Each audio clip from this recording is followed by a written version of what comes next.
আসসালামু আলাইকুম। দেশ আমার টিভি সংবাদে সবাইকে স্বাগত জানাচ্ছি। আমি জিহাদ হাসান। মুন্সিগঞ্জে 4.5 লাখের বেশি শিশু পাবে টাইফয়েড টিকা। মুন্সিগঞ্জ থেকে সাইফুল ইসলাম কামালের প্রতিবেদন। দেশব্যাপী সম্প্রসারিত টিকাদান কর্মসূচির অংশ হিসেবে মুন্সিগঞ্জ জেলায় প্রায় 4,62,000 শিশুকে টাইফয়েডের ভ্যাকসিন দেবে সরকার।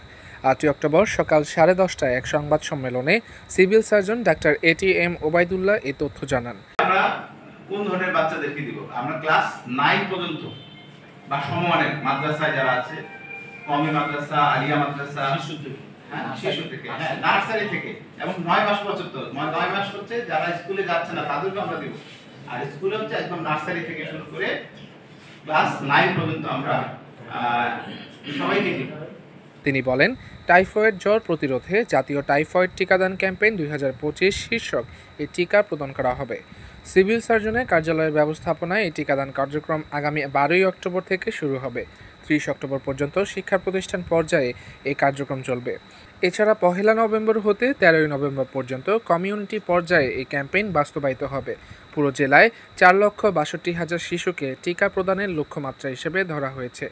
সংবাদ সম্মেলনে জেলার কর্মরত ইলেকট্রনিক ও প্রিন্ট মিডিয়ার সাংবাদিকগণ উপস্থিত ছিলেন। মুন্সিগঞ্জে 4.5 লাখের বেশি শিশু পাবে টাইফয়েড টিকা। সাইফুল ইসলাম কামাল, দেশ আমার টিভি।